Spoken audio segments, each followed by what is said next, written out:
Coba deh pikirin, pernah nggak sih ngerasa kalau kesuksesan besar atau kegagalan total itu kadang-kadang kayak terjadi gitu aja, di luar kendali kita?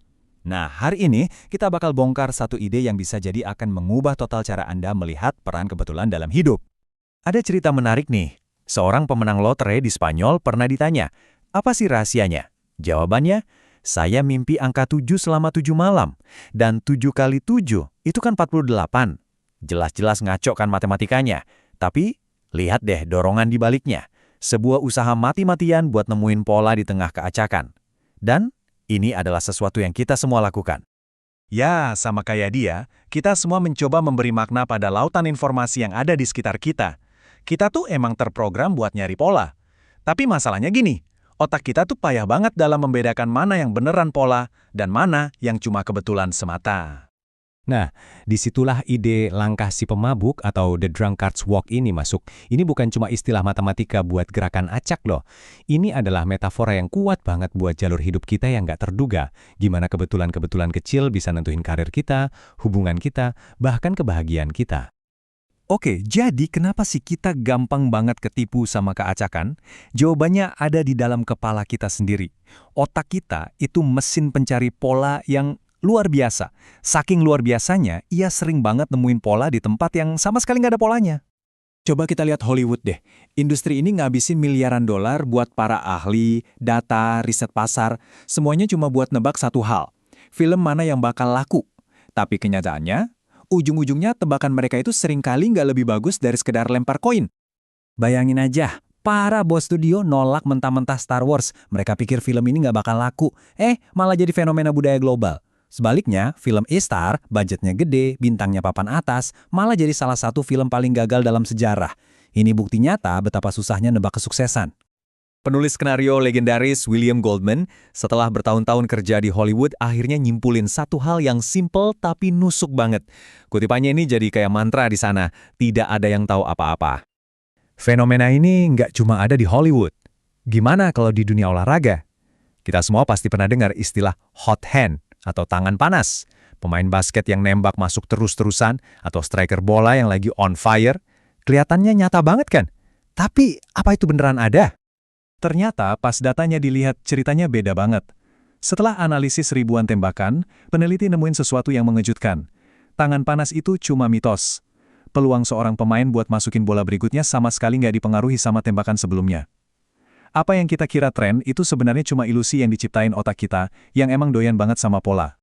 Nah, kebiasaan nyari-nyari pola ini ternyata bisa jadi lebih bahaya lagi, ngebawa kita ke sebuah bias kognitif yang namanya perangkap kilas balik. Ini adalah ilusi di mana setelah sesuatu terjadi, kita ngerasa, udah pasti kejadiannya bakal gini dari awal. Gini deh, bayangin ya, ngelihat ke masa depan itu kayak berdiri di persimpangan jalan yang penuh kabut. Banyak banget kemungkinan jalurnya.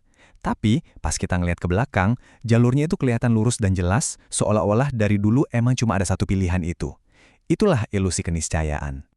Kita ambil contoh serangan Pearl Harbor. Kalau kita lihat ke belakang sekarang, tanda-tandanya kelihatan jelas banget kan? Ada permintaan peta lokasi kapal, terus armada Jepang hilang dari radar, kode panggilan diubah, sampai ada perintah bakar dokumen. Udah kayak teriak-teriak, awas ada serangan.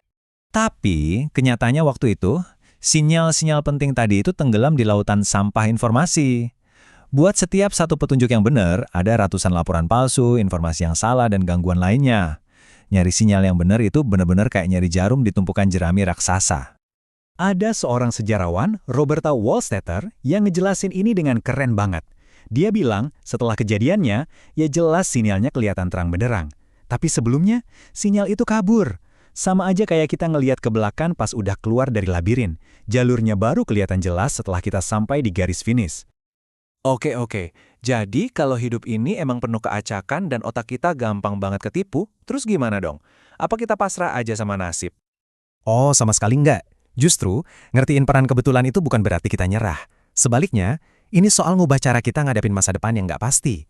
Ini soal ngelepasin beban buat harus selalu benar dan selalu bisa nebak. Dan itu rasanya bebas banget. Jadi gimana caranya? 1. Fokus sama prosesnya, bukan hasilnya. Ambil keputusan terbaik dengan informasi yang kita punya saat itu, nggak peduli nanti hasilnya gimana. 2. Hargai kegigihan. Makin sering kita mencoba, secara harfiah, kita ningkatin peluang buat beruntung. 3. Jadi skeptis. Jangan gampang percaya sama cerita sukses yang kelihatannya mulus banget. Dan yang terakhir, jadilah fleksibel. Kemampuan buat beradaptasi itu jauh lebih berharga daripada kemampuan buat memprediksi. Intinya, ini semua soal mengubah cara kita menilai sesuatu. Kita belajar buat nolak dorongan otomatis buat ngelihat sukses sebagai bukti kejeniusan dan kegagalan sebagai bukti kebodohan. Kita mulai bisa melihat jalur yang berliku-liku dan acak yang sebenarnya membawa kita sampai ke titik ini. Sadar akan adanya langkah si pemabuk ini emang nggak ngasih kita peta hidup yang pasti. Tapi, ini ngasih kita kompas yang lebih baik. Ini bikin kita lebih rendah hati waktu menang dan lebih bisa maafin diri sendiri waktu kalah, karena kita sadar kalau keberuntungan juga punya peran. Jadi saya akan akhiri dengan pertanyaan ini untuk Anda. Jika hidup adalah sebuah langkah acak, bagaimana Anda akan memilih untuk melangkah?